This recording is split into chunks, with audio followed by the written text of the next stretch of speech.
And then what we can see is positively related with tobacco use frequency, with alcohol frequency, and unhealthy diet. Sorry. 好，所以当这个青少年运动员感受到这个不幸福的感受，就是他比较多倦怠跟负面情绪的时候，基本上跟这3样，有正相关，不是负相关。意思是说，他们花在买烟跟买酒的钱就会比较多，同时呢，然后可能吃饭的时候该吃的时候不吃，不该吃的时候吃一大堆，就会有这样的一个形式出现哈。那跟其他比较好的那2个因素是没有产生任何的关系的。Another question that in Spain is very important are the results of the teams. It's like when we talk to the coaches, they always ask, but this is going to help us to win? It's like it's going to be good for us for getting better at the end of the season? 那第4个研究的目的在看说，其实教练最在乎的是一个运动团队表现好不好嘛，所以例如说你要去说服教练说，你要让他们感受到更多的幸福。他说这些事情关我什么屁事，对不对？我只要问我的球队能不能打进季后赛，我们就拿冠军嘛。所以第4个研究的问题最重要的就是要知道，如果青少年足球选手他们感受到比较幸福的时候，他们在运动表现，在跟团队有关的表现上面，会不会有什么不一样？ So in a previous study we found that task involving climate, in the teams that it was promoted, these dimensions of the climate, the teams were reaching the first positions in the league. It was a previous study. 那在这边呢，呈现出来是到了季末排名的时候，整个联盟排名第1名的球队，他们平均得到工作摄入。工作摄入是指当我们在团队当中，你感受到教练会重视的这一些气候是怎么样。这个分量表，对不起，这个问卷是1到5分所以最高分是5分，所以平均得分是4.04分所以它是很高的。意思是说，在第1名的团队当中是什么样的气氛？是工作摄入的气氛，是教练鼓励选手能够互相合作，能够做一些你平常不能做的技术，然后能够很精熟你的技巧，然后你本来不会的能力学会了、熟练了，同时又突破了自己的要求。 这样的一个气氛之下，他们可以得到好的表现。And in this study, what we related was the well-being variables.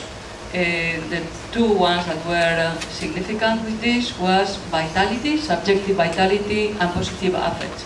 When the athletes and teams were feeling high in these variables, is when they reach the higher positions at the end of the league. 所以当他又再进一步去看这些资料的时候，他会发现如果我们看这个主观的活力感跟正向的情绪这2个分数，你会发现，如果当你这些足球选手觉得他自己主观的活力感很充沛，分数很高的时候，通常他的名次会比较高分例如说第1名的，他在主观活力感上面得分就是78分，就是觉得很高他是。 最后季末排名第1名，然后他去看他的主观活力感有多少，用这样的方式。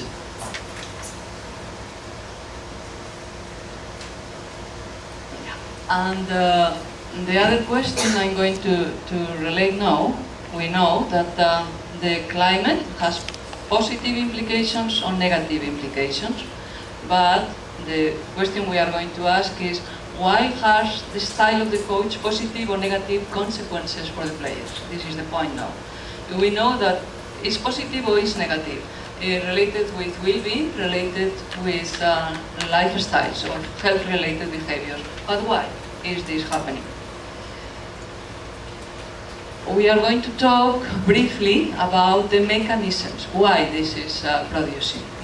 好，那最后一个研究的问题是要去看说，我们知道，当你在某一个特定的教练塑造的一个气氛下面，你会让你的领导的这些足球选手感受到幸福或者不幸福嘛，对不对？那这些幸福跟不幸福又可以在他平常的一些表现，例如说他的追求健康的行为跟避免不健康行为上面，也可以看到一些正向的影响。所以我们知道。 自主性支持的教练通常会带给选手比较多幸福的感受，比较少不幸福的感受，同时会带来比较好的效益。但是为什么？这个是最后一个问题要问，所以他要去看中间产生不同的机制是什么。这个机制是这个运动员会觉得这样的教练的行为是好还是不好，正向还是负向。I'm going only to describe, to say which ones are.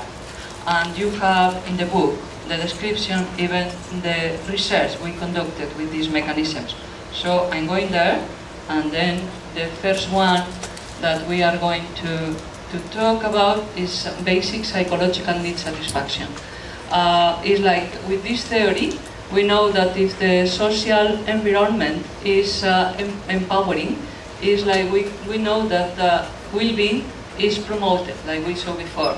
But why is happening? Because the basic psychological needs. These basic psychological needs can be, I'm going to go fast, you have this, I want to go directly to the point. These basic psychological needs, my colleague Professor Hall said before, can be satisfied or can be frustrated or thwarted. 好，那讲到这个机制的部分哦，就是教练的领导行为哈，它是 empowering 或者 disempowering， 会影响选手感受到幸福或者不幸福。他接下来要问的问题是中间的机制到底是什么？我们知道会有这样的结果，到是改变了什么让他感受到幸福跟不幸福？哈，那由于这个机制内容有一些比较复杂哈，比较详细的东西，请大家参考手册里面他提供的投影片的内容。那他今天聚焦的部分在这个地方，这个地方是自我决定理论里面的一个次理论，叫做基本需求理论。哦，他讲到3种需求，叫做自主性的需求、能力的需求跟隶属感的需求。那从早上对不起，下午后教授他曾经提到的这个研究当中，你会知道这个需求是可以被满足的。当被满足的时候，人就会感觉到幸福。可是当你没有满足的时候，哦，你本来想要满足，但是没有满足的时候，你就会感觉到不幸福，同时你会感受到不好的感受。那这个就是在这个机制当中，它最主要要解释的一个东西。And I want to emphasize this part because it's very easy to understand the effect that the behaviors of the coaches can have in the well-being or the ill-being of the players. Because if we read, it's not the same to say, I think I'm pretty good at soccer, and that can be high or low. And when we go to the frustration of the need is, there are times when I am told things that make me feel incompetent. It's not the same that you don't give enough, that you frustrate. 他说，这些重要的这一些机制哈，为什么对教练在影响中国选手感受幸福感跟不幸福感的时候特别的重要？是因为其实这些东西是在教练的言谈之间就被传递出去。例如说，教练当跟一个选手讲，然后选手有感受到说，我觉得我足球踢得不错，这个时候他的需求感、能力需求感就被满足了嘛，对不对？可是如果教练的一些言行举止让选手觉得说，我有的时候觉得我那么努力的投入训练，但是我都在做一些我自己没有把握的事情，我也做得不是很好。这个时候他的需求没有得到满足，反而会因为这样的事情让他觉得他不幸福。And the same happened with the controlling that we saw before, is that there are different ways to act with the players that make them to feel frustrated. It's like if we are talking about the controlling style in one of the parts of the movies, how they are controlling is when they are producing the thwarting of the needs.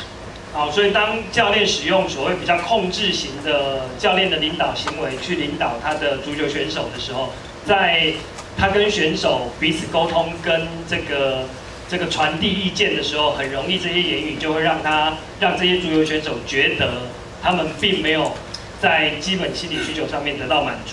那刚刚有提到说，当我们是一个具有这个控制风格的教练行为的时候，基本上会出现几个比较经常会出现的一些行为的特征，包括例如说利用酬赏来进行控制，或者不断的给予羞辱啊，过度的个人控制等等，这些东西，当你做出这样的行为的时候，基本上它就会让选手感觉到基本需求没有得到满足，没有得到满足。